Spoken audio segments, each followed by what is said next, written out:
1, 2, 3, test. 1, 2, 3, Ladies and test. gentlemen, if we can get started. It's not really working. It's not really working, is it? I need a gavel.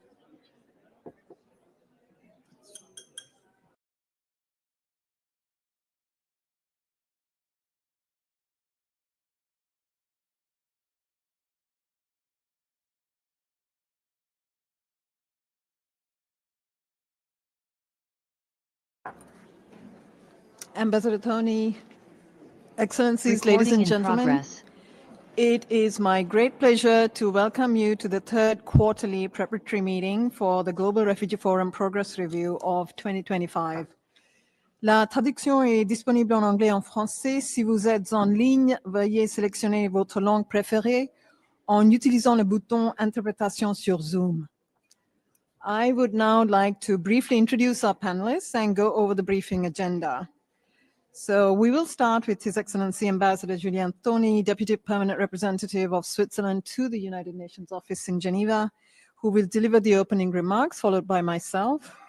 We will then have Mr. Nicolas Bras, who's our Senior Policy Advisor and Head of the Global Compact on Refugees Coordination Team in UNHCR, who's extremely well known to you, who will share updates on the roadmap to the GRF Progress Review and notably on the program for the event. After Mr. Brass's remarks, Ambassador Tony will moderate the session. And in order to accommodate as many interventions as possible, we will not have presentations, but we'll open the floor directly. And as per the usual practice, we will follow the GCR spirit in terms of accommodating interventions first by the states and then by other stakeholders. And we look forward to hearing your feedback on the preparations and program for the GRF Progress Review, and also to hear your pledge updates. Today's discussions and subsequent preparatory meetings will serve to inform the development of the GRF Progress Review program. At the end of the discussion, I will deliver a few closing remarks before adjourning the meeting. And of course, also joining us on the podium is Ms. Anne Kerr, who's head of HCR's governance service, also extremely well known to you, who is supporting us as secretary for the briefing. With that, I would now like to invite Ambassador Tony to give his introductory remarks. Over to you, Ambassador. Bonjour, Madame la Haut-Commissaire, assistant. Good afternoon, Assistant dear participants, Assistant High Commissioner, dear participants. Switzerland is happy to take the floor during this preparatory meeting in light of the meeting to look at progress after the Global Refugee Compact. After that meeting, we went through several stages, but challenges remained. We face violence and we see climate change, phenomenon that leads to unprecedented displacements. More than 120 million people left their homes in 2024. This is a reality that reminds us that no country cannot and should not face these challenges alone. This is even felt stronger as we feel additional pressure on host countries. About 70% of them are low income or middle income countries. The GRF process is an essential stage in the process to reevaluate our commitments and confirm the relevance of multilateralism. And the center meeting should not be simply considered as a meeting for discussions. It should help us step up the momentum and confirm our commitments, ensuring shared responsibility and common action. We have to focus on the 3,500 individual commitments and 49 multilateral partnership in order to ensure that tangible results are produced for refugees. Switzerland praises especially the active participation, significant participation of refugees who are not only beneficiaries, but also real actors in finding solutions. And we're very happy to support the meeting in Geneva because we believe that all of that is very important to legitimize further the process. Ladies and gentlemen, as a co-host, Switzerland is pleased to host in December a broad range of stakeholders, states, UN agencies, humanitarian and development actors, local authorities, private sector, civil society, and of course, refugees.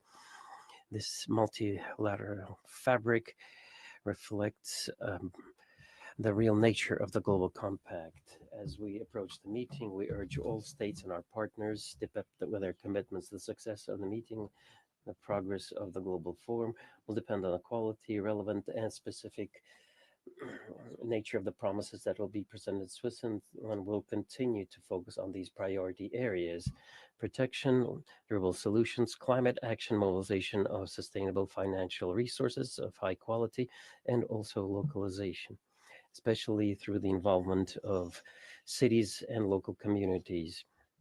Ladies and gentlemen, the upcoming 3 months will be decisive. We have to use the time to consolidate our synergies, defend the multilateral system, and most importantly, once again, hope to those who really need it. Geneva will be ready to host to its tradition of openness and commitment in favor of the most vulnerable. Thank you. Thank you, Ambassador. Excellencies, ladies and gentlemen, today marks exactly 90 days before we gather again on the 15th of December here in Geneva to take stock of progress, achievements, challenges, and opportunities in our collective efforts to implement the Global Compact on Refugees. The GRF Progress Review will not be business as usual. It comes at a time when the global landscape is marked by a record level of forcible displacement, unprecedented geopolitical crises, and severe financial constraints. It will be a pivotal moment to measure results, renew commitments, and demonstrate that the Compact, although not legally binding, has become the truest blueprint for multilateralism and solidarity in action, as evidenced by, as the Ambassador has pointed out, the 3,400 individual pledges and 47 multi-stakeholder pledges, which emerged from the GRF process. Even in the current challenging environment, the spirit of international solidarity anchored in the Compact continues to inspire concrete action locally, regionally, and globally, further demonstrated by the stock-taking exercises supported and convened by many of those in the room here today. Allow me just to share a few examples of the very positive progress noted from the recent stock-taking exercises. At least 9 states have made significant progress towards adopting and strengthening laws and policies supporting economic inclusion and social protection of refugees. Close to 350,000 displaced people have already been reached by the private sector, civil society, and other entities, providing skills development and jobs. Around 17 countries are at various stages of implementing and establishing community sponsorship programs to welcome refugees and to help them integrate into communities. Some 10 countries are making positive progress with machine-readable travel documents, facilitating access to protection and solutions. Regarding asylum capacity, 7 concrete pledge matches are now in place, including France with Chad and Niger, the EU Asylum Agency with Niger, Denmark with Kenya, and many others. Of course, the regional support platforms such as IGAD, MIRPS, the SSAR, and CAR continue to facilitate and encourage regional cooperation for greater solidarity and responsibility sharing in matters of protection, inclusion, and solutions. The recently established Chile Plan of Action Follow-up and Coordination Mechanism, with 15 regional priorities to be implemented between 2025 and 2027, is one tangible example of this progress. Good strides are also being made on meaningful refugee participation, as the Ambassador noted. For example, refugee-led organizations are integral participants in the MIRPS civil society dialogue mechanism. And the presidency of this mechanism is held by the Asociación de Nicaragüense en Mexico, led by refugees. I apologize for my terrible Spanish pronunciation there. Encouraging as these developments are, however, we recognize that challenges persist, and this is why the GRF Progress Review is so timely. As the official midway point between global refugee fora, while the meeting will take stock of progress, trends, and challenges, it also serves as an opportunity to renew unity, mobilize further support, and demonstrate that the Compact, affirmed 7 years ago, continues to deliver. Pledge matching, for example, will remain at the core of this effort, and Nicola will elaborate further on this shortly. Meaningful refugee participation, as noted, is another critical priority under the Compact that also remains central to the event in December. The tentative program that will be presented today has been informed by recommendations from extensive consultations held with over 60 organizations led by forcibly displaced and stateless persons, as well as individual refugee and stateless leaders. We extend our appreciation to the support that many of you are providing to ensure that we reach our target of ensuring that 10% of the participation in the meeting will consist of refugees and stateless persons.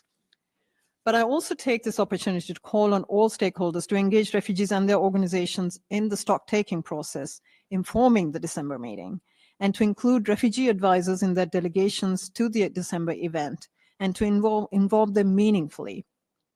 UNHCR has issued a guidance note to this end, which will be shared in the summary of this meeting.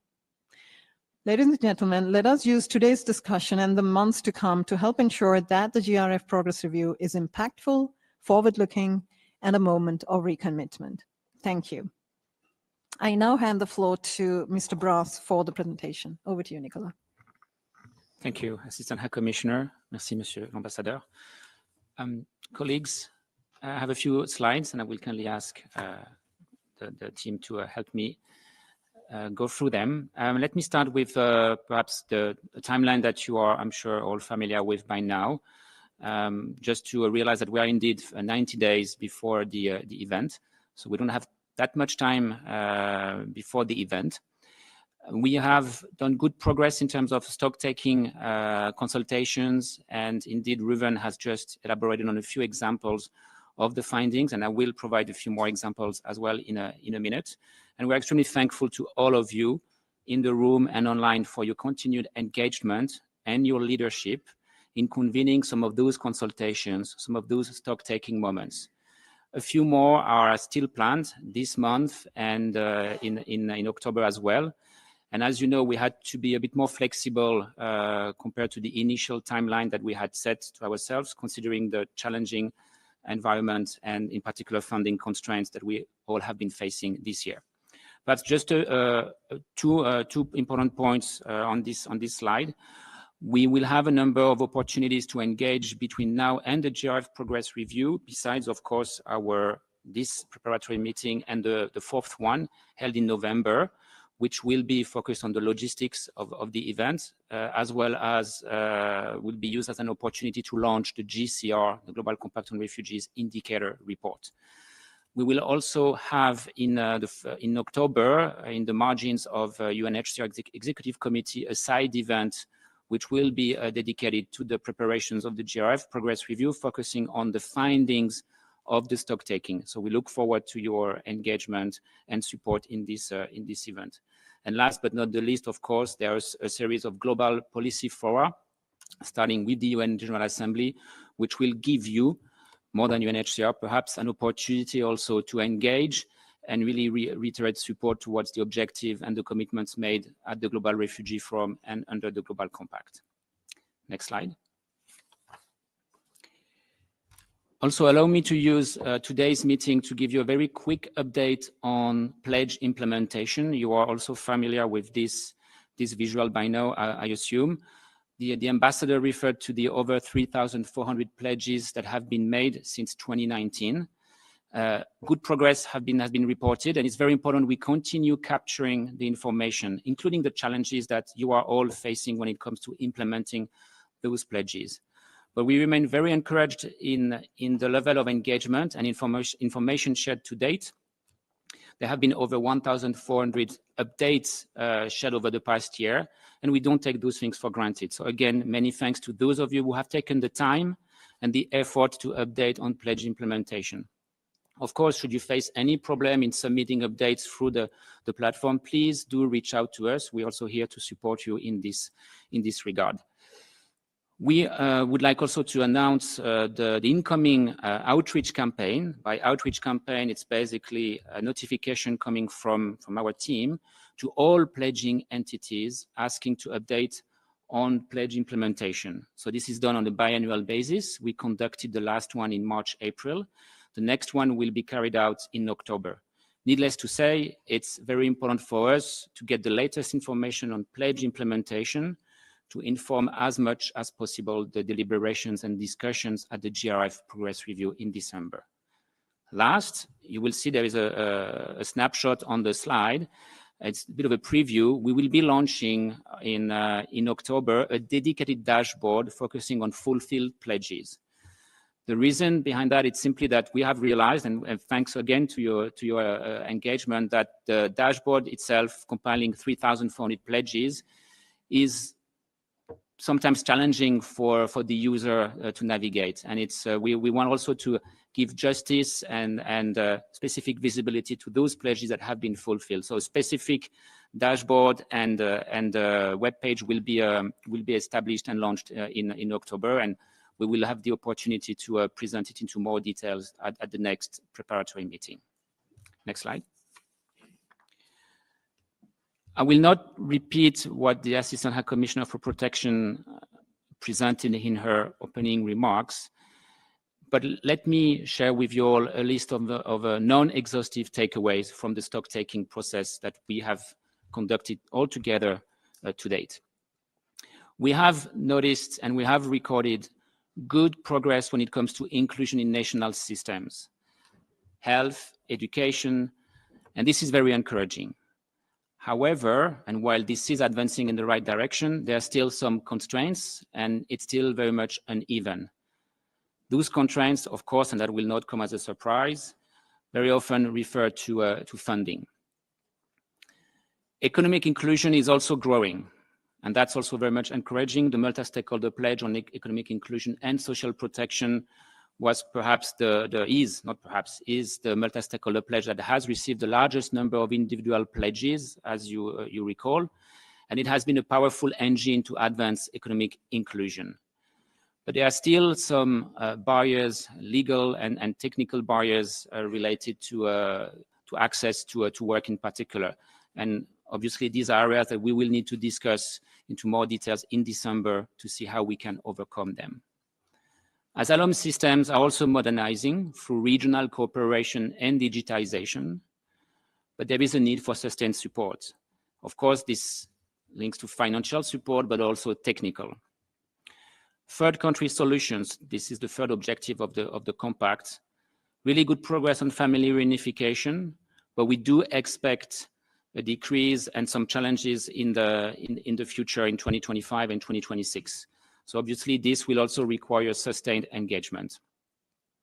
When it comes to the objective 4, working towards conditions for conducive returns in countries of origin, we have a series of multi-stakeholder pledges that really speak to addressing the root causes of displacement, peace building a pledge, but also the house landing and property multi-stakeholder pledges, but also the pledge that aims at addressing misinformation, disinformation, and hate speech.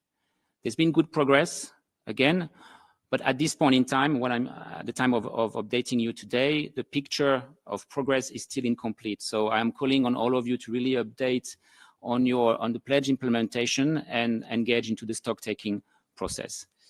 Last but not the least, and the Assistant High Commissioner has underlined it, the role played by the regional platforms, vehicle, be they support platforms or not, be they situational multi-stakeholder pledges or not, has been instrumental and pivotal to really advance protection and inclusion. And we look forward to discussing those mechanisms into more depth in December. Next slide.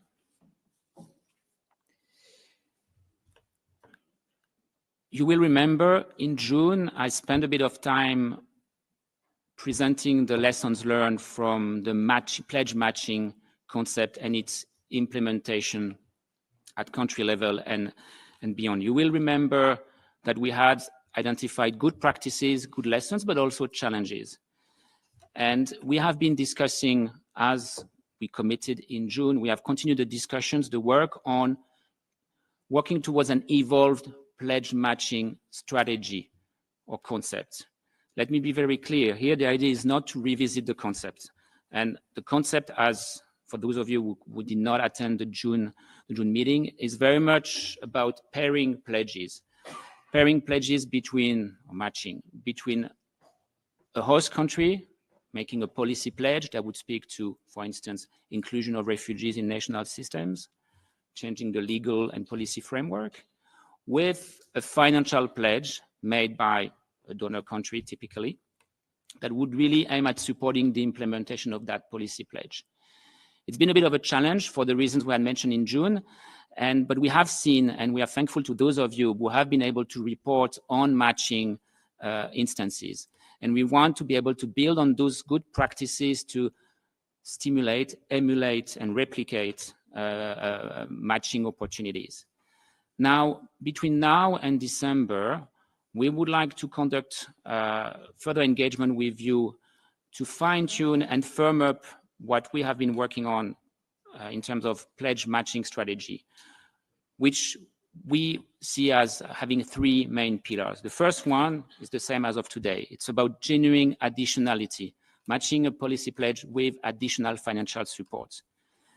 At the same time, we do acknowledge that through the Global Refugee Forum process and the pledges, we have not necessarily been able to capture the full magnitude of support directed towards refugee responses. So this is also something that we would like to do justice to, be a bit fairer from that perspective. And even though such support has not been articulated through a pledge, that we would like to factor it and make sure it is presented as part of the matching reporting. The second point, it's very much aiming at addressing one of the challenges that was identified, which was basically some of the challenges that some of the donors have been raising, donor partners, is that some of the policy pledges made and committed did not include necessarily a costed plan. So of course, when one expects to be matched, it's perhaps difficult to allocate dedicated financial support. And we also want to make sure we don't fall into the pitfall of tight earmarking. This is where quality funding, a very important pledge, is extremely important. So it's about striking the right balance here. And this is where also it's important to link with national development plans to really echo and ensure that matching and pledges also speak to national priorities. And we want to make sure that as we move forward into implementing this matching strategy, we also connect the dots with other initiatives such as sustainable responses, which many of you have been engaged in and through other briefings. Last but not the least, and that's perhaps the newest part, I would say, of the matching strategy, it's really about broadening the base of support and financing.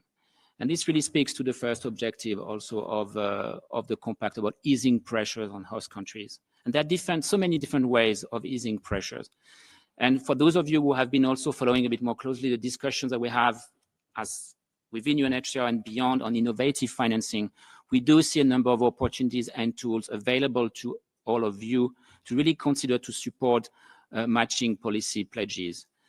But let me be very clear, this is not about substituting to additional support or easing pressure through direct bilateral aid, but it's about complementing. And when we speak about innovative financing here, we think of debt swap, bonds, and so on. That could be other tools out there that could be really used to this end.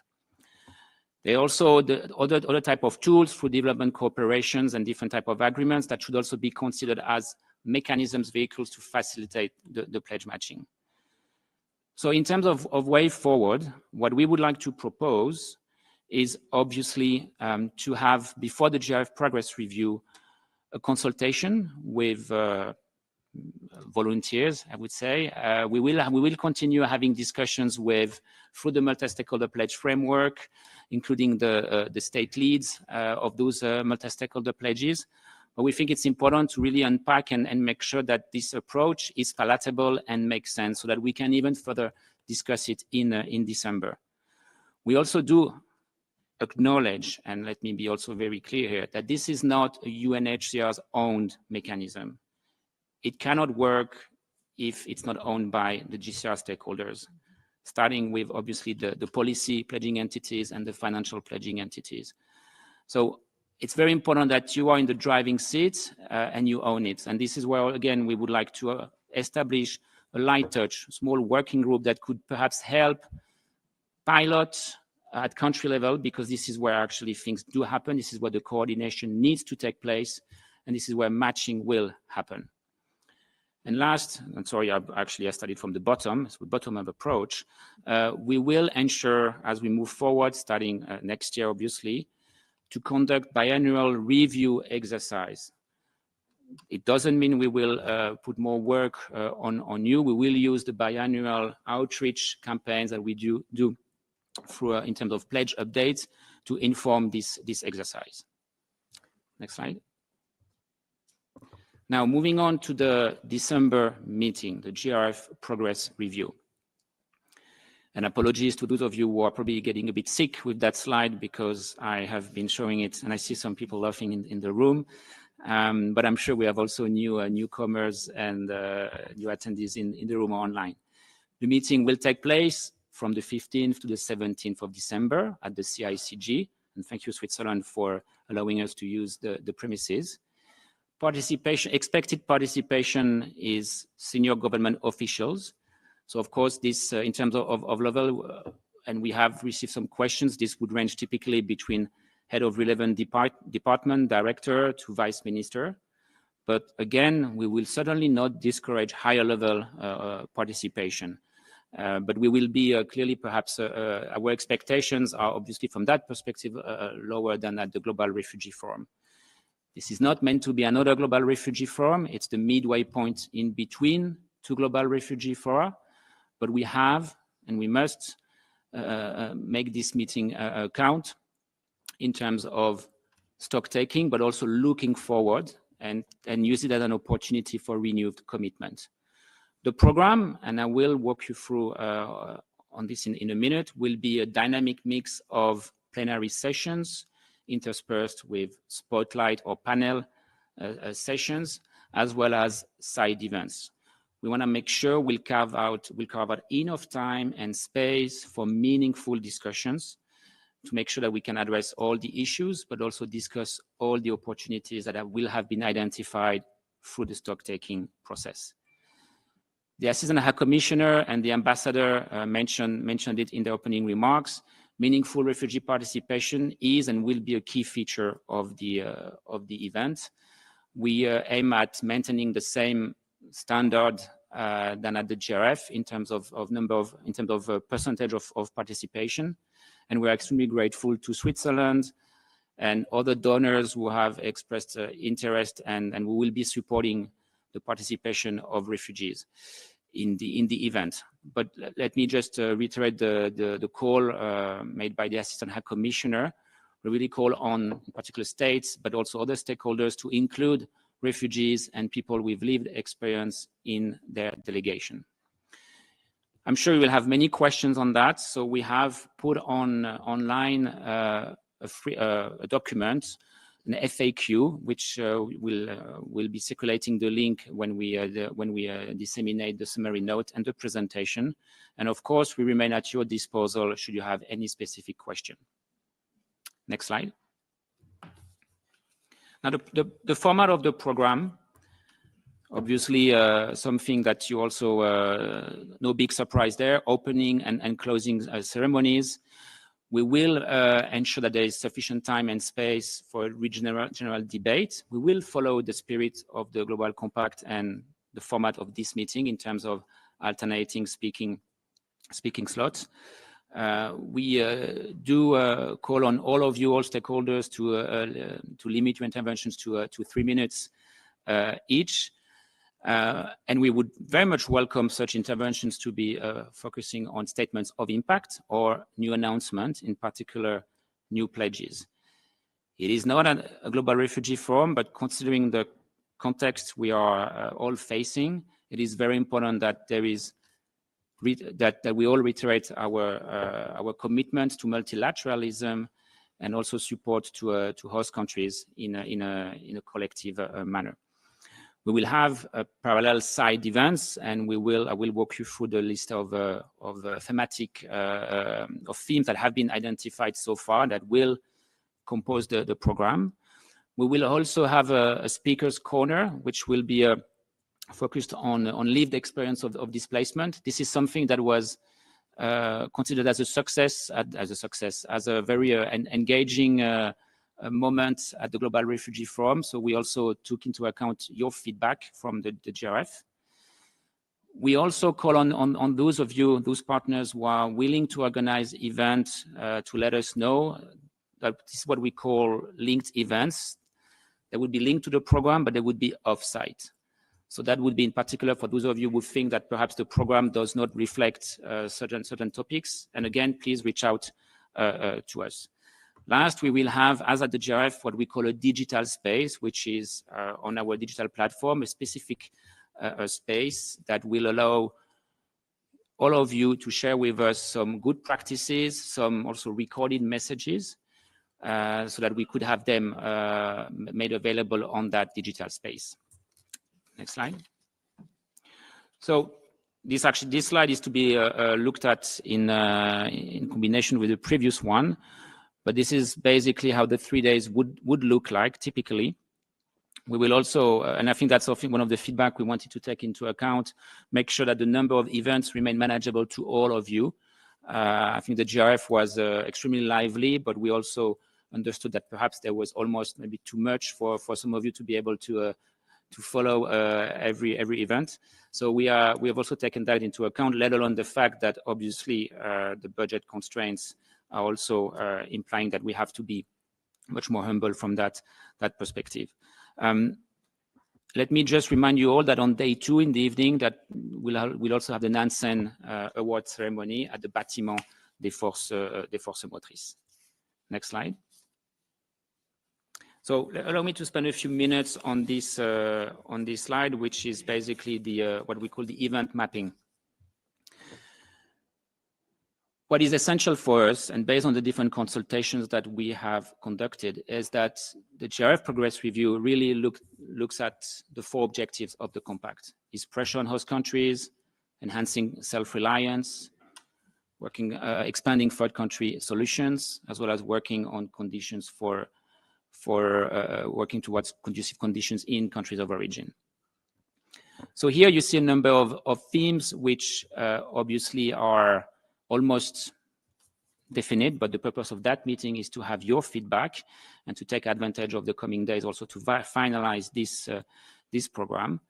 And the way this slide is presented, of course, many of the topics speak to the 4 objectives of the compact. But you can see that some of the themes are perhaps more linked to objective 1 or objective 4. But there are also a number of enabling cross-cutting themes that are very important to dive into more depth and discuss at the December meeting, as well as, of course, some specific situations. We will also, as I mentioned earlier on, make sure that those topics, those themes are also connected with other initiatives. So you don't see, for instance, a specific point on sustainable responses, because it is cross-cutting in nature, and it speaks to self-reliance, it speaks to of course, returns, it speaks to inclusion in national systems, and it definitely speaks to easing pressure on host countries as well. Next slide. And that will be the last one, and apologies for taking a bit of time. So what are the ways to engage between now and then for all of you? Well, first of all, we count on you to contribute to the event preparations, in particular the different side events. And you have different ways of doing so. Of course, the easiest way, the most efficient way is through the multi-stakeholder pledge framework. But of course, myself and my team, we are at your disposal. So please do reach out to us bilaterally as needed. We will certainly be in touch with a number of you as we make preparations. And this also includes the linked events that I mentioned earlier on. Please let us know as early as possible should you wish to host such event. Please continue engaging actively in the multi-stakeholder pledge process. And that's very important in terms of participating in the incoming stock-taking moments or other coordination meetings. And allow me just to remind you all of what the multi-stakeholder pledge framework is all about. For those of you who participated in the 2023 preparations to the Global Refugee Forum, Those multi-stakeholder pledges were also nicknamed as mega pledges. So they aimed at transforming, making an impact, making a difference for refugees, for forcibly displaced. It's not about UNHCR, it's not about processes, it's really about coming together and really advancing the 4 objectives of the compact. There are definitely, and we have seen actually some of those multi-stakeholder pledges being fulfilled, being delivered. I'm thinking of the Chile Action Plan, for instance. So it's really important that those pledges continue being advanced. And our objective moving forward beyond the GRF progress review, it's also to further strengthen them, anchor them into the global compact itself, linking them to the 4 objectives of the compact. And we believe that there will be opportunities actually to also work on new ones, considering the developments that we have been seeing over the past month. Another way to engage, very important, is to continue, of course, on delivering on pledges and on reporting on their implementation. That's extremely important. I made that point earlier on, so I will not spend too much time on that. Another way to engage is really to upscale efforts to really support host countries in implementing policy pledges through pledge matching.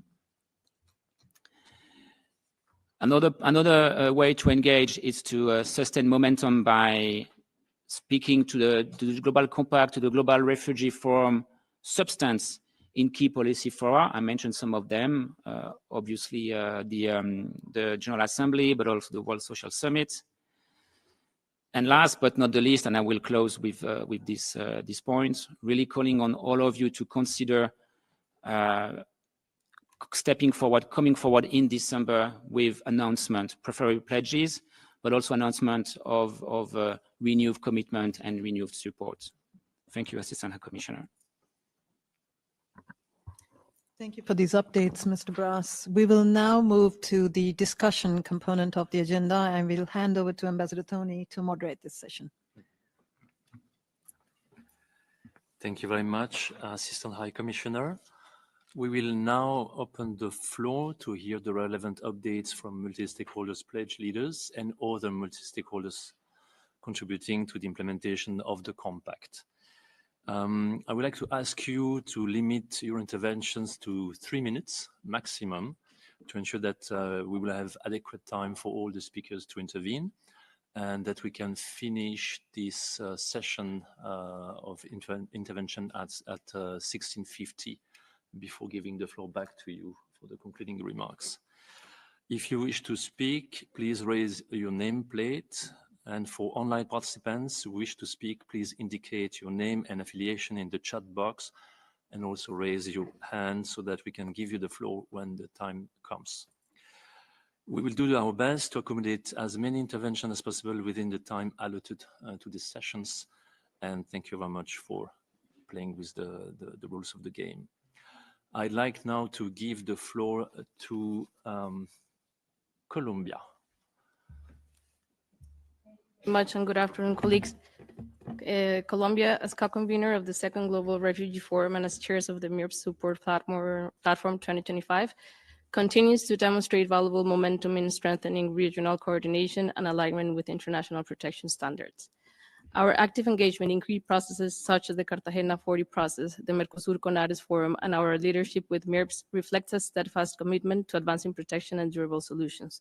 Our willingness to host and lead regional and international forums, including the recent GFMD, underscores our dedication to placing protection at the heart of regional cooperation.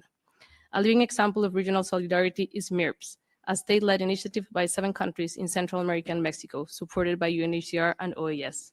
As chair of the support platform, Colombia works alongside 14 committed states, international financial institutions, and organizations to advance protection and solutions for refugees, refugee status applicants, internally displaced persons, returnees, and stateless persons. We commend Costa Rica's leadership as MIRPS pro tempore and the work of Guatemala, Honduras, Mexico, and Costa Rica in leading the regional technical teams.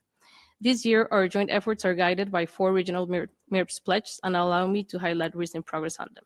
First, on refugee protection system, Colombia hosted virtual learning events on reducing refugee status determination backlogs and on international protection for women and girls, with contributions from Argentina, Canada, Costa Rica, Spain, Mexico, UN Women, and UNHCR. Also, as part of broader reforms minded by our Constitutional Court, This year, we granted the right to work to asylum seekers. A new refugee protection system is expected to be consolidated in 2026. Second, on socioeconomic inclusion, Colombia prioritized regularization and launched initiatives such as PEP Tutor, aimed at guardians and custodians of Venezuelan children with more than 270,000 beneficiaries. Third, on statistical inclusion within the framework of the MIRPs, Costa Rica and Honduras called a stock-taking event showcasing progress in data inclusion. The European Union reaffirmed its support, and the CLAC's technical assistance was recognized as essential. Fourth, on child protection, this month Colombia extended the Primero la Niñez measure to prevent statelessness among children born to Venezuelan parents. Also, on durable solution for IDPs, we incorporated provisions to the Victims' Law for safe returns and local reintegration, reinforcing the country's holistic approach to protection and durable solutions. Last year, we made significant progress in implementing our UN Common Pledge with support from the UN country team. We are committed to the multi-stakeholder pledge on peace building and conflict prevention through the periodic events addressed to the Colombian victims of armed conflict that are exiled here in Switzerland. The international community, including member states, UN agencies, and non-governmental organizations, have accompanied us in these recognitions that are part of the Truth Commission's recommendations. We have paid tribute to more than 50 Colombian refugees here in Geneva. We are committed to transform pledges into meaningful change and protection, and we look forward to having a very rich event on December 2025. Thank you very much. Thank you, Colombia, for your intervention. And I give the floor now to Chile. You have the floor. Thank you very much. Good afternoon. Regarding our multi-stakeholder pledge on Cartagena Plus 40, in December 2024, Latin America and the Caribbean countries adopted the Chile Declaration and Plan of Action called a regional cooperation and solidarity framework to strengthen protection and inclusive solutions for refugee displaced persons and stateless persons, and the implementation of the Global Compact on Refugees in Latin America and the Caribbean, reaffirming our collective commitment to strengthen protection and solutions for displaced and stateless persons across the region. The plan of action contains 101 recommendations and 5 chapters that also target our commitment at the Global Refugee Forum. The first one focuses on protection and mirrors the route-based approach line of work. The recommendations promote regional cooperation, especially in borders areas, to strengthen identification, reception, referral mechanisms, and data. The region understands it's not enough to act alone, but together across borders and sectors. The second chapter focuses on solutions. For that, the United Nations Development Framework mechanism and sustainable responses are relevant. As the support of development actors, the other agencies of United Nations and the private sector, as well as civil society, are essential to accomplish those recommendations. The third chapter addresses displacement in the context of disaster and climate change. The region understood the impact of displacement and the negative effects of climate change, and the importance of acting in coordination to reduce silos to tackle the needs of displaced people. In July 17 and 18, we had our first meeting of the follow-up and coordination mechanism for the implementation of the Chile Plan of Action. This meeting was crucial. First, to determine the 15 priorities that the region will be working coordinately for the next 2 years. It doesn't mean that the other recommendations are going to be left aside. On the contrary, at the national level, we will keep working. But as a region, we want to improve the collaboration and coordination. Second, because we elected Mexico to be the vice chair of the follow-up and coordination mechanism. Just to share some priorities, we will address statelessness, as well as improved digitalization on the case of registration and management, access to labor market, family reunification, among others. In mid-November, we will have our first meeting of the support platform for the Chile Plan of Action. We invite all the actors, refugees and stateless NGOs, as well as agencies, funds and programs of United Nations, development actors, financial actors, other states and donors to be part of this meeting, which we hope to have concrete actions to start developing our priorities. We appreciate all the work and support we have had from UNHCR in this process. Thank you. I thank Chile, and I give now the floor to Iraq. You have the floor. Thank you so much, Excellency. Guided by its firm belief in the principles of international solidarity and the burden sharing, and in line with the pledges announced in GRF 2023, the Republic of Iraq continues its national efforts to enhance the protection of refugees and to ensure their fundamental rights on an equal basis with Iraqi citizens. In this regard, the draft refugee law is currently undergoing advanced stage of reviewing before the State Council, paving the way for its forthcoming enactment. This will establish a modern and comprehensive legal framework to regulate refugee matters and strengthen their protection. With respect to services, the Permanent Committee for Refugees Affairs at the Ministry of Interior, in close coordination with relevant national ministries and institutions, continues to provide a wide range of essential services, including first, issuance of official documents such as identification cards, birth and death certificates, marriage contracts, and the other legal procedures. Ensuring access to essential services such as education at all levels, healthcare, and municipal services without imposing any financial burdens. Third, provision of social protection through the disbursement of allowance to vulnerable groups, including the needy, women, and orphans. Facilitating freedom of movement by granting approval for travel and return, and verifying documents for purposes such as vehicle registration, driving license, and retirement procedures. Supporting the most vulnerable, such as persons with disabilities and the elderly, through mobile field team. These concrete steps not only reaffirms Iraq's commitment to international standards, but also reflect its political and humanitarian will to establish an environment that guarantees dignity and protection for all refugees residing on its territory, in line with the principles of international refugee law and the spirit of the Global Refugee Forum. I thank you so much. I thank Iraq, and I now give the floor to Uganda. You have the floor, madam. Thank you, Chair, and thank you to Assistant High Commissioner and your very good team for this important meeting. As a co-convener or one of the co-conveners of the GRF, I would like to extend our appreciation in our capacity as a co-convener to you, Assistant High Commissioner, and your team, to the UNHCR. We are very grateful specifically to your team and to the governance team that has worked overnight and overtime considering the current restructuring. Despite the pressure we may push from this side, we want you to convey, to tell them that we see them, we appreciate them, and we know they're doing so much. But we count on them still to deliver this baby. We are 3 months away. With that said, we approached the GRF with a very expectant heart and belief that it was indeed a meeting intentioned to bolster solidarity and international support to announce transformational pledges. When my Prime Minister led the delegation here, she verbatimly read the statement of our President and confirmed our key pledges in key areas of self-reliance, of climate change, in areas of transition, so that we'll be able to run and manage the refugee process. I would love and wish that in the next 3 months, we would be able to indeed state in our statement the impact. I'm afraid that the impact might sound negative, but we shall tell our truth, and we will not shy away from telling our truth.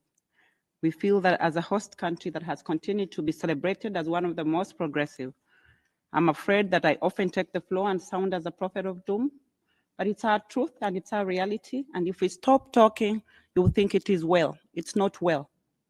It is not well with a country that is hosting 2 million refugees, with 600 refugees arriving on a daily. And I can't wait for the donor colleagues that will be traveling to Uganda to see this with their own eyes, that what we tell you in these rooms, where we put on good jackets and wear good perfumes, things are really bad outside this room. So when we go to the meeting of December, our ask is one. We need to move out from the rhetoric, move out from the good strategic concepts, and support the countries that are supporting refugees. We say that the persons of concern are the most affected. Actually, the host is the most affected because we are stuck with a population that is hungry, that are dropouts, and a real imminent danger to criminal action. If you want security, like we spoke yesterday, refugees or human beings are like water. You can't block water. You can build near water and silt, but it will find its way. When refugees are seated in Uganda and they can't have food, they don't have breakfast, they don't have sanitary towel, or they don't have education, they will risk everything to find their way. And no amount of investment in the routes, unless you support where they're coming from and where they're being hosted, will save you. We hope that this high level reminds us of our transformational pledges we made, from being read in good language to changing what is happening on ground. And we are counting on you as a co-convener. Stand with us. Don't leave this for us alone. We've done so much. Thank you. I thank Uganda, and I now give the floor to the OECD joining us online.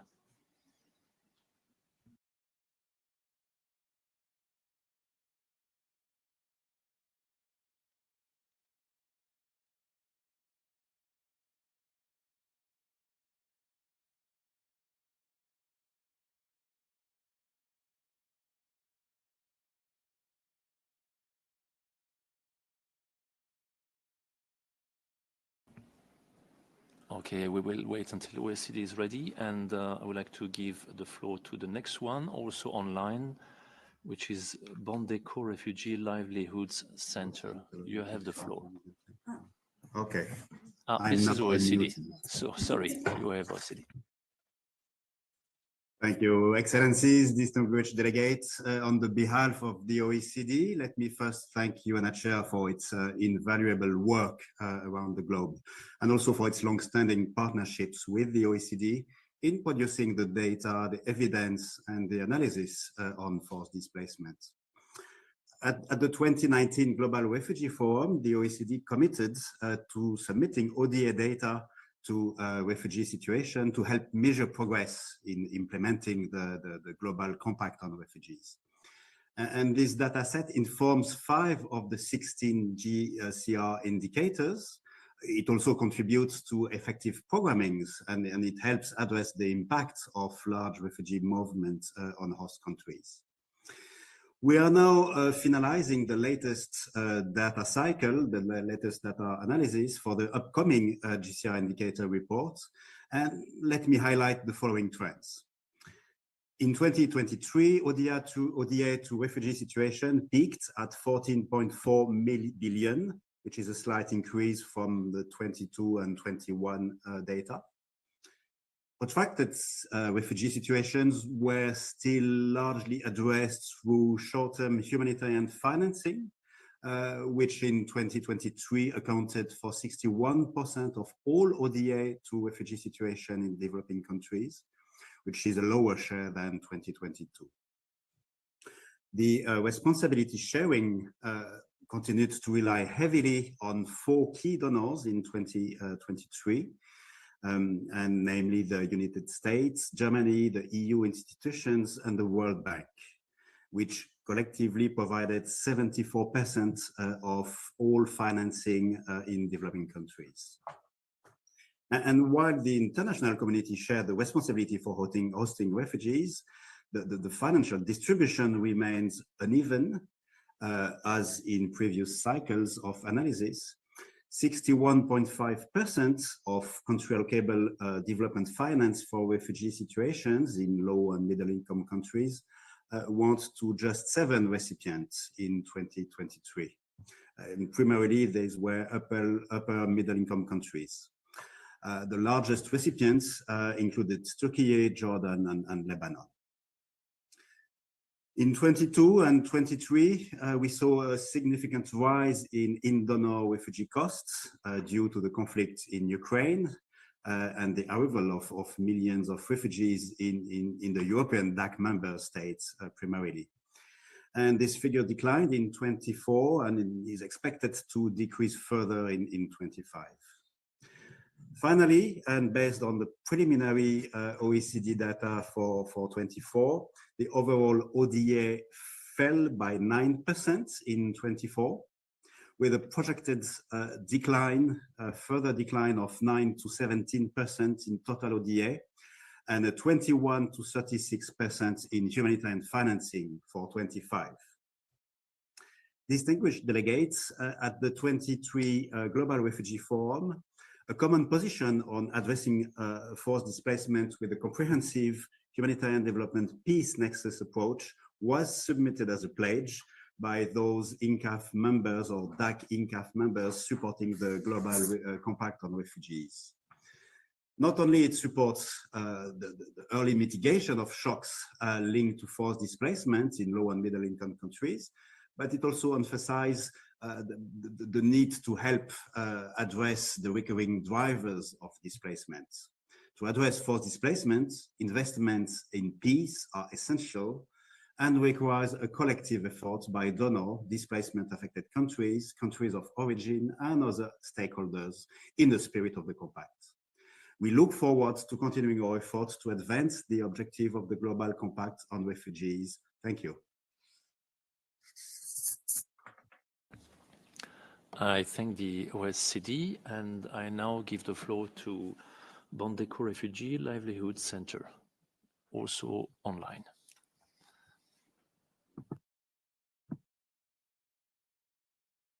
Dear Chair, Excellencies, friends, my name is Paul Kitima, the CEO of Bondeko Refugee Livelihood Center, a refugee-led organization based in Uganda. I am pleased to announce that I'm the new co-lead of the multi-stakeholder pledge on advancing localization in displacement and statelessness responses. This new role allows me to bring the expertise and perspective of an RLO to policy discussions at global level. I'm honored to be here with you today to provide an update on the progress made under the multi-stakeholder pledge. 2 weeks ago, signatories and reference group of our pledge came together to review progress made since the GRF 2023. As you all know, we are facing an unprecedented funding situation that puts localization at a crossroad. Yet, we are proud to share some of the progress made. On policy, countries like Australia and Uganda and partners such as IFRC have developed policies and strategies that put localization at the center.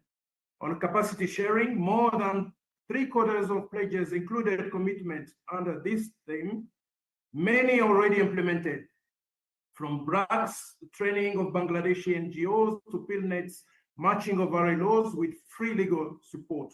On participation, we see new examples of RLOs and women-led organizations being brought into policy dialogues and coordination platforms. On funding, some organizations such as HIAS and ICBA have piloted flexible funding models that give RLOs the space to grow and lead. But these gains are fragile. Funding cuts are forcing partnerships and projects to be canceled. Local actors risk being excluded from coordination mechanisms. Capacity strengthening and equitable partnerships are undermined just when they are most needed. I leave you with 3 clear messages. First, localization must be pursued for the right reasons, to build principled and equitable partnerships and shift power, not as a cost-saving measure. Second, inclusion is non-negotiable. Local actors, especially those led by displaced and stateless persons, must be part of humanitarian reform discussions and decision-making at all levels. Lastly, resourcing is urgent. Local actors who remain on the ground providing critical services need predictable, flexible funding now more than ever. On behalf of the co-conveners and the pledge reference group, I invite all of you who seek to advance localization to reach out and engage with us. The multi-stakeholder group is also a space to joint learning, collaboration, and collective actions. Together, we can protect the progress made and build the foundations for more locally led responses. Thank you. Thank you very much, sir. And I now give the floor to Youth Initiative for Development, which is also joining us online.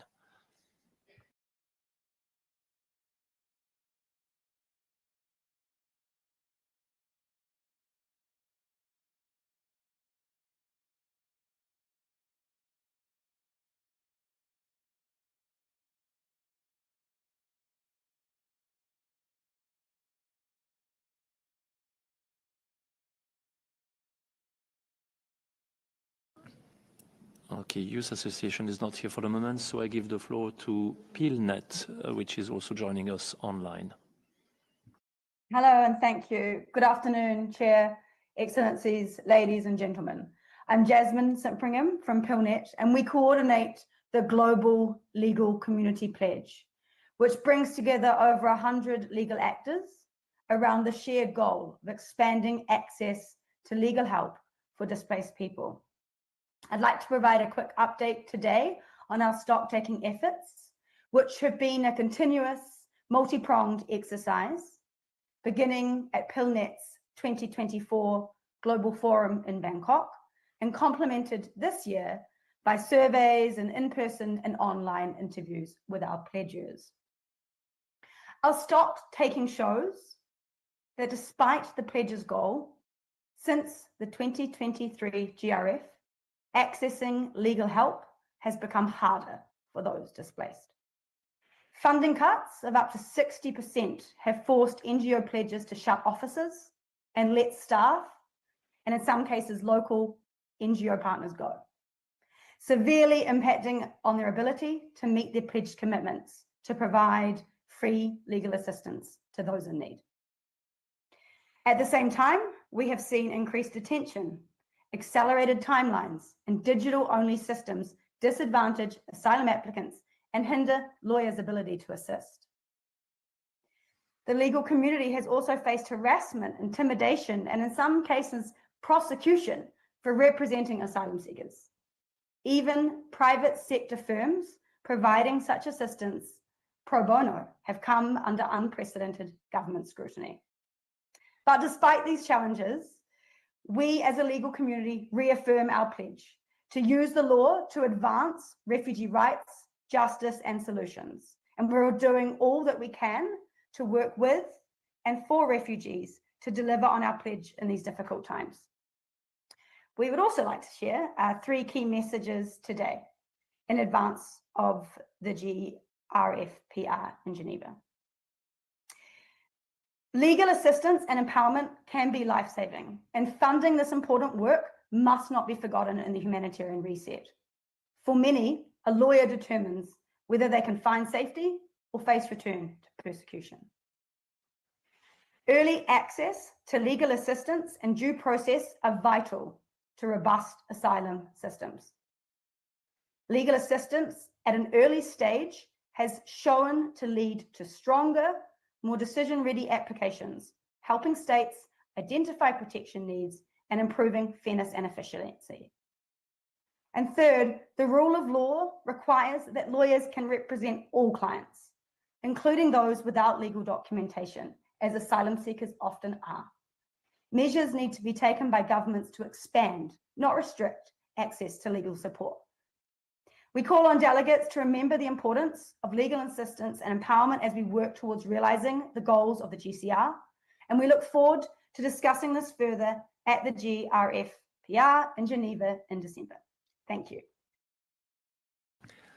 Thank you, Madam, for your intervention. And I would like now to give the floor to Dieva Romada on behalf of the Advisory Board of Organizations led by forcibly displaced and stateless persons. You have the floor.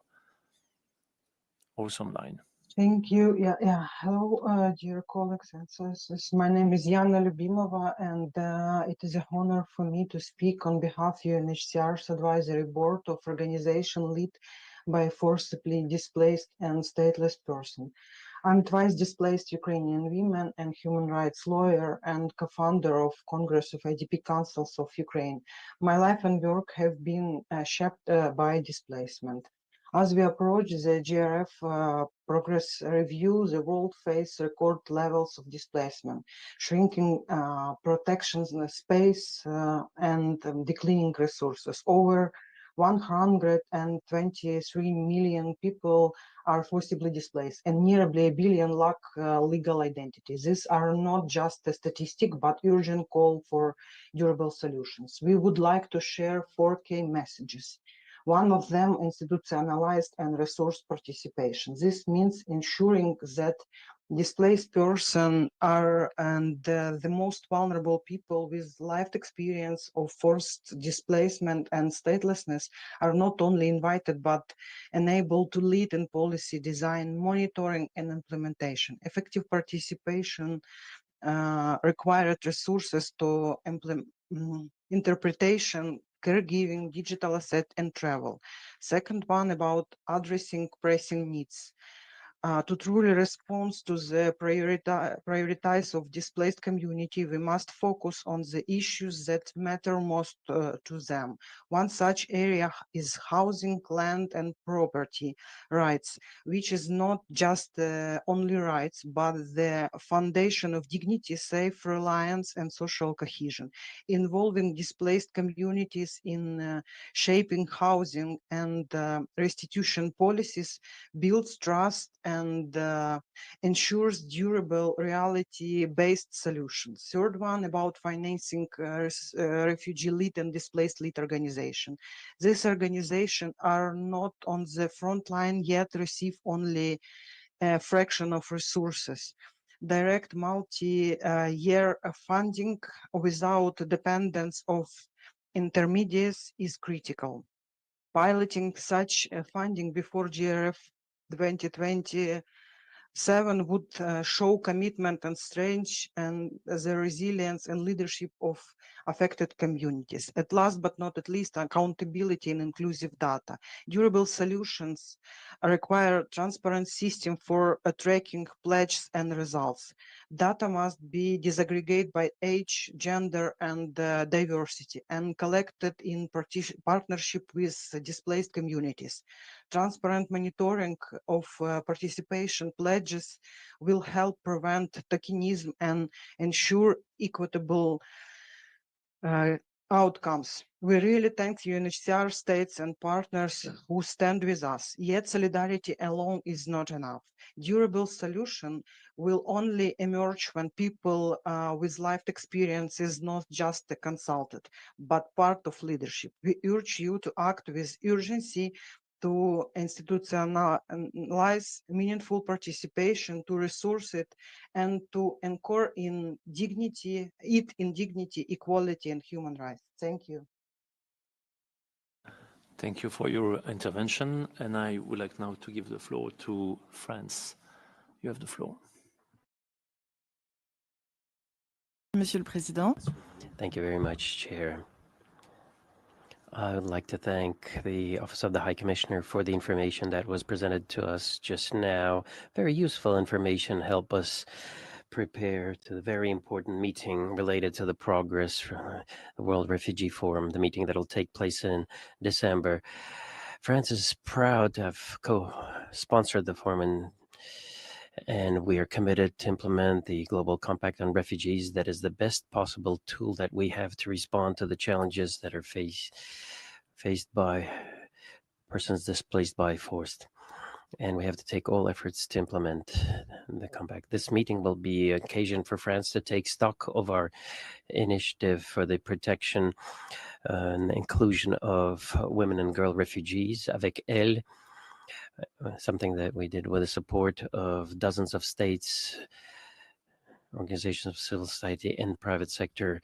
Ministry of Foreign Affairs will be organizing in November consultations and events in Paris together with HCR to take stock on making good on the commitments that we took, commitments that are being implemented by government, civil society, and private companies. Thank you. La délégation française pour ça. I'd like to thank the delegation of France for that statement. Floor to Youth Initiative for Development, which is joining us online. You have the floor.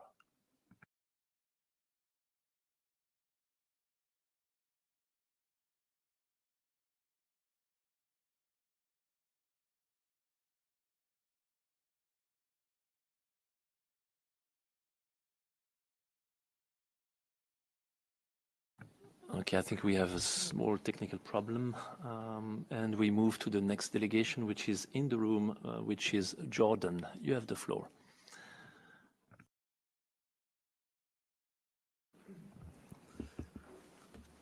Thank you, Chair. This is co-convening the 2023 Global Refugee Forum. Jordan has turned some of its pledges into concrete action. We advanced economic inclusion and social protection, expanded refugee access to national education, including raising higher education enrollment. And we strengthened mental health and community support services, child protection systems, and positive parenting support. And we invested in climate energy projects and support programs for inclusion. Jordan received 73 pledges, and by mid-2025, we have achieved sort of progress. To sustain this progress, we need continued predictable financing. And finally, tomorrow, together with the GRF team, Jordan will host a meeting of the Arab group to share updates on the GRF pledges. And I warmly invite all Arab group colleagues who are present here in the room with us today to join tomorrow's discussion. I thank you. Thank you, Jordan. And I now give the floor to Refugee Point on behalf of the Global Family Reunification Network. You have the floor. Thank you, Chair, and good afternoon to everybody.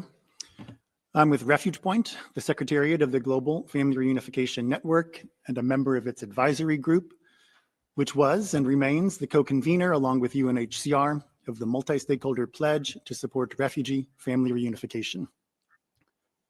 The pledge has been led by the governments of Brazil and Portugal, the OECD, DLA Piper, Migration Inc., and Refuge Point. And I'm here today to give a very brief update on our work together. Earlier today, in fact, we released our first annual Pledge Community Progress Report. As I hope that all of you will see when the report makes its way to your inboxes, it is not just standard baseline reporting. It is a rich mix of best practices and hard data. As important as the report itself was and is the group effort that went into creating it.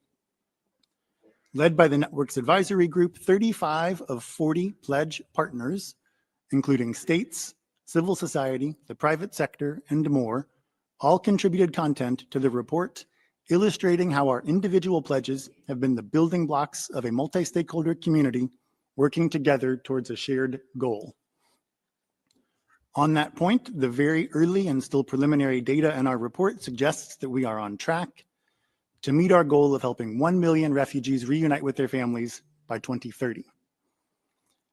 I must add, though, that our data was collected much earlier this year, and in the meantime, sadly, we have seen efforts to restrict refugee access to family reunification. Nevertheless, we are actively strategizing and working together to meet and overcome these challenges, and we look forward to sharing news of additional progress later this year at the GRF Progress Review. Thank you very much. Thank you, Refugee Point. And I now give the floor to Plan International on behalf of the Child Rights Initiative. You have the floor. Thank you, Chair. I speak on behalf of the Initiative for Child Rights in the Global Compact, whose members are united behind one aim. Children, wherever they are, whatever their status, must not be left behind. The Child Rights Multi-Stakeholder Pledge focuses on 4 priorities that children themselves tell us matter the most: protection, participation, education, and access to key services, including health, mental health, and social protection. At the Global Refugee Forum 2023, 95 pledges were made to improve the lives of refugee children. Some are already making a difference.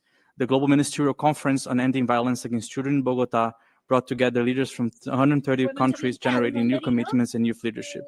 The Dutch-funded Prospects Partnership is expanding protection and opportunities across the Middle East and Africa, and Switzerland and Greece have strengthened protection for unaccompanied children through mobile services and safe accommodation. Yet, progress is uneven. Only 4 countries pledge to support children's participation and just 3 on social protection, far below what is needed. At the same time, funding cuts, restrictive asylum policies, and rising xenophobia are eroding refugee rights and shrinking access to services. This trend significantly undermined the ability of all partners of this pledge to deliver on their own pledges, ultimately affecting the lives of refugee children worldwide. We must seize this moment and act by leveraging pledges to integrate refugee children into inclusive national systems, investing in child participation so children help shape their policies that affect them, turning pledges into action with investment, accountability, and political will, and protecting gains aimed at funding shortfalls. For the first time, child rights feature prominently in the Global Refugee Forum pledges. This is progress, but promises must become classrooms, protection services, safe shelters, and restore futures. Thank you very much. Thank you, Plan International. I now give the floor to Youth Initiative. To Youth Initiative, we try again for a third time. You have the floor. Thank you very much for another opportunity given to me. I think now can be held very well. So I was saying my name is Muranga Kananda, and I'm joining from Kenya, representing the multi-stakeholder pledge on meaningful refugee participation. We are co-led by NGOs, which are Oxfam and Independent Diplomat, together with refugee-led organization, New Women Connectors, APNO, and Youth Initiative for Development. As an update, we have been working collectively with pledge colleagues, signatories, and partners on a work plan leading to the Global Refugee Forum progress review in this.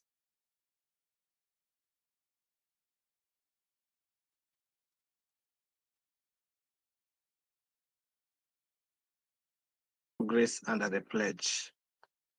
Through the UNHCR stock-taking process,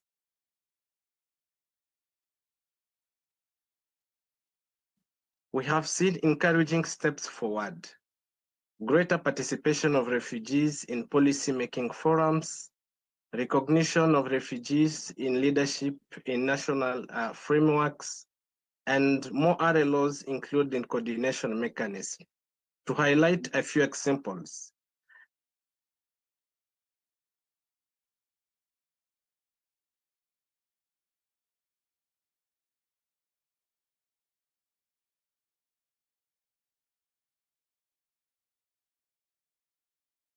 Asia Pacific, a partnership between the UK government and APNO has enabled 5 refugee-led organizations to access direct funding and capacity support. And in Kenya, the RLO's technical working group by the coordination of the refugee-led organization network of Kenya, the RELON. We are also seeing institutions shift towards two-way capacity sharing, as shown by the training session that New Women Connectors has delivered to NGOs, UN agencies, and governments. Looking ahead to the pledge colleagues have hoped to convene a side event to reaffirm the central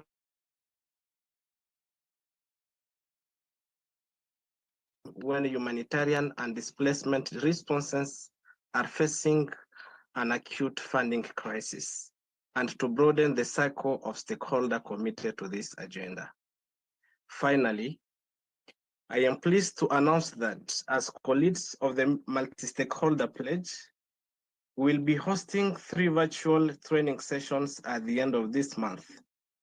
These sessions are designed to equip stakeholders with practical tools to effectively engage and empower refugees in the review process. For further details, please reach out to UNHCR or to the pledge colleagues directly. Thank you so much for the opportunity. Thank you very much, Youth Initiative, for your intervention. And I give now the floor to the last speaker on my list, which is UNICEF. You have the floor, probably online.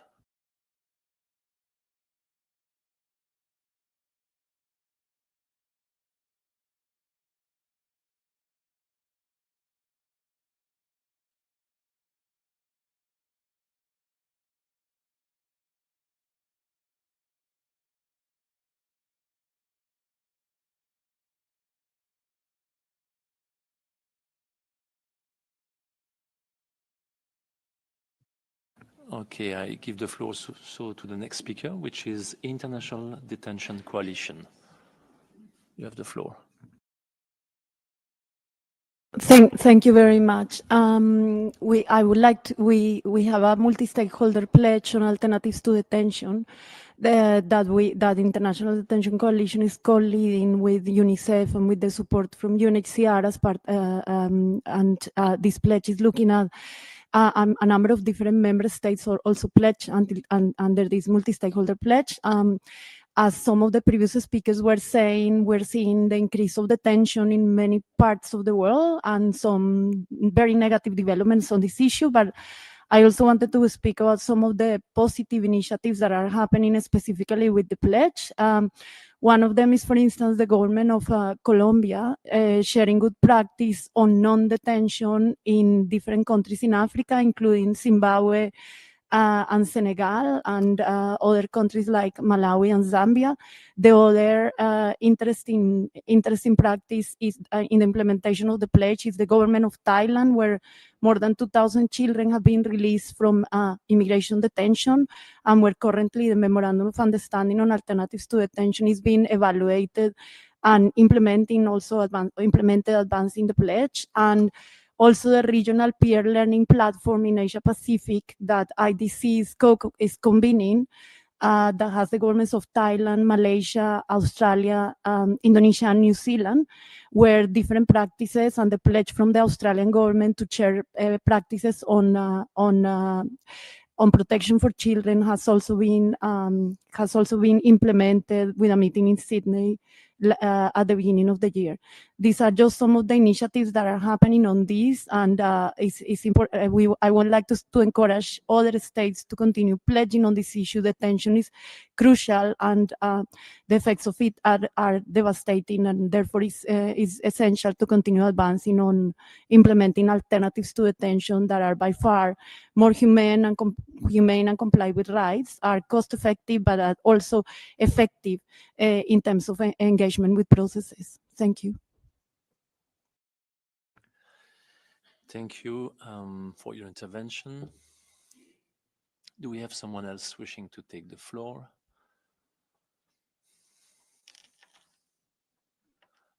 It doesn't seem to be the case, meaning that we will finish with a little bit of time in advance. So thank you very much to all of you who have spoken, who have intervened. And now I would like to invite the Assistant High Commissioner for Protection to provide us some answers and thoughts about what we heard from the interventions. Thank you. Thank you, Ambassador. Thank you to all of the interveners for your incredibly rich statements and raising very, very critical issues. I'm not sure that I can do justice to all of you, but I will attempt it. First of all, Colombia, I do want to thank you really for the incredibly proactive role that Colombia has played in regional processes. You mentioned them, MIRPS, Cartagena Plus 40 and others, to name just a few, and also for underlining the concrete outcomes that you have really focused on. I think you really are a lesson to other regions as well in how to manage displacement situations, be it refugees or internal displacement, and we are grateful. And also notably in relation to the implementation of the peace-building pledge, which these days, as you can imagine, has a very, very specific connotation as well. Chile, thank you again for highlighting the importance of the Chile Declaration and Plan of Action. We have mentioned this in several fora, UNHCR, in order to highlight the importance of this plan of action, and certainly the 15 priorities that you have underlined as well, including statelessness, registration, access to labor markets, etc. And also the importance of the route-based approach in addressing issues of displacement in the region. Again, very critical issues that we are following up on closely with you in collaboration with the countries in the region. And thank you very much for highlighting the importance of this. Iraq, thank you for providing information, the very positive progress made on enacting legislation relating to refugee protection, and also the very specific measures that the government is taking in relation to really addressing the needs of refugees with specific needs or vulnerabilities. And that really is in the true spirit of the Global Compact of Refugees. So thank you very much. Uganda, as always, Mary, a very, very compelling intervention, and I can only endorse the very heartfelt plea that you made, not just for Uganda alone, but representing all of the major refugee hosting countries which are in exactly that same situation. It is unfortunate that compassion and open borders policies for refugees should not be met with an equal contribution from the donor community in terms of funding those programs that help to keep these policies afloat and help to ensure that these refugees are protected and assisted as they need to be. And we can only endorse your plea and your call for increasing assistance or increased assistance to help the refugee hosting countries to share that responsibility in terms of hosting these refugees and for such protracted periods of time. OECD in his intervention did outline or highlight really the importance of data. But again, the analysis of the data on the ODA and humanitarian financing has just confirmed something that we are all painfully conscious of, which is the decreasing ODA and humanitarian funding as the years progress, certainly from year to year. And he highlighted particularly some of the critical areas, notably in 2024 and this year in 2025 as well. For the Bondeko Refugee Livelihood Center, thank you very much. As a refugee-led organization, we are extremely happy to have you and speaking so actively on localization. This is, as you know, a priority for most members, if not all the members of the humanitarian community. This was part of the grand bargain, part of the commitments that UNHCR certainly has made. And we are happy to note the progress made despite some of despite the funding crisis. And as you yourself pointed out, the gains that have been made are fragile and would certainly be undermined by the continuing decrease in humanitarian funding, particularly in the areas of capacity building and capacity strengthening, without which these RLOs would not exist. PILNet, thank you as always for the critical role that your network plays in providing legal assistance to refugees and asylum seekers and stateless persons wherever they are. You have pointed out very critically that legal assistance is not a luxury. It is a life-saving activity in many contexts. It is also plays a very critical role in asylum processes around the world, and it's the need to ensure that legal assistance is provided to all asylum seekers, regardless of status and regardless of documentation. And thank you very much for highlighting those issues. To the advisory board of organizations led by the forcibly displaced and stateless persons, again, thank you very much for speaking on behalf of these organizations, pointing out the shrinking protection space, the dire financial situation, and highlighting the need for meaningful refugee participation of the forcibly displaced, but also highlighting critical issues such as housing, land, and property, and certainly the need for direct multi-year funding to RLOs wherever they are. And last but not least, of course, the importance of disaggregated data. And we do take your final comment into account that solidarity alone is not enough, and that certainly is a sentiment endorsed by UNHCR.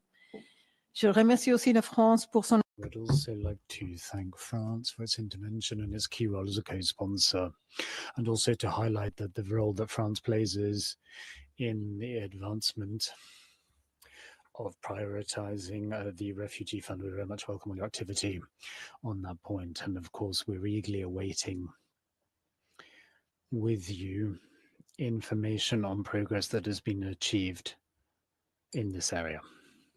Again, for your co-convener role, for your staunch upholding of refugee protection principles, despite very, as you can imagine, important domestic challenges that you have.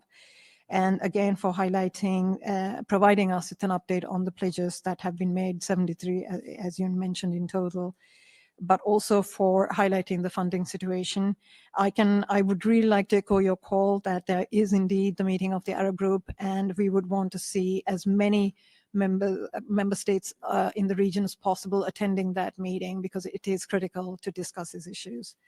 Refuge Point, thank you for highlighting really the importance of family reunification, and we agree with you. We are seeing significant restrictions, unfortunately, in this area in terms of policies being adopted by certain destination or receiving countries Thank you for pointing that out. We do hope that you do manage, despite all of this, to achieve your goal of reuniting 1 million refugees with their families by 2030.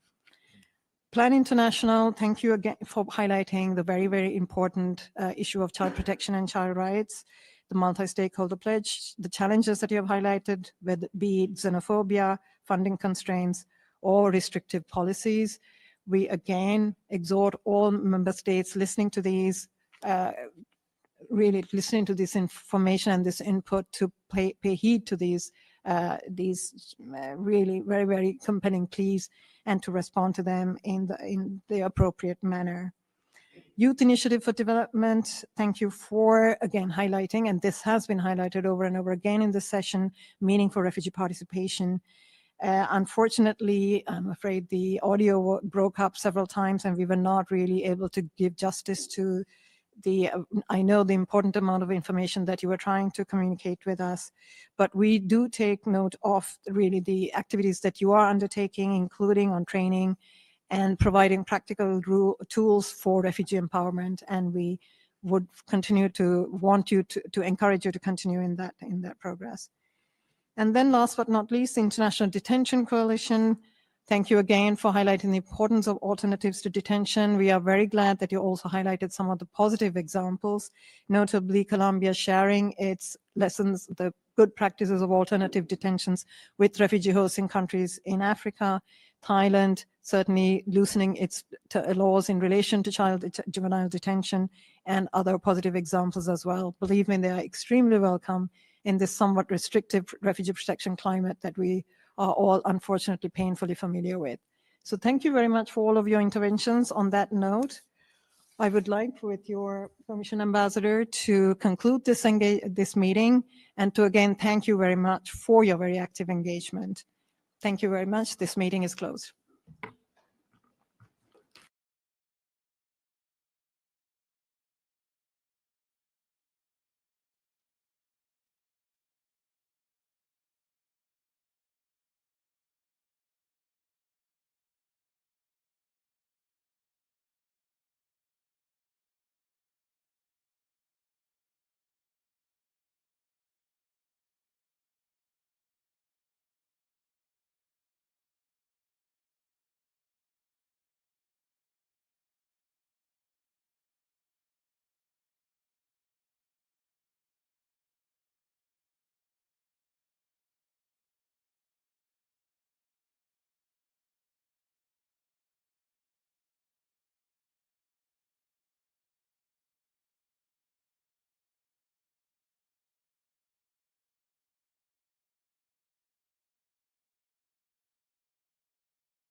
Recording stopped.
Recording in progress.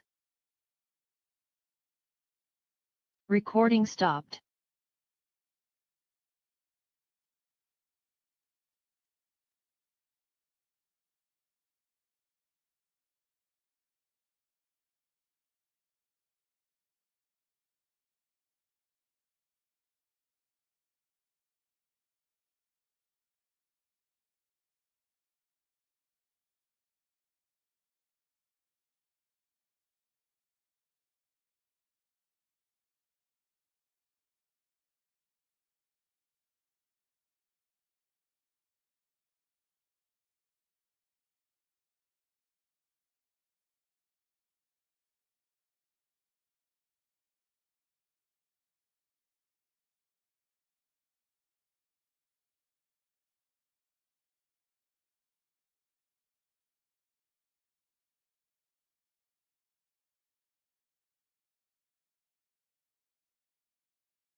you.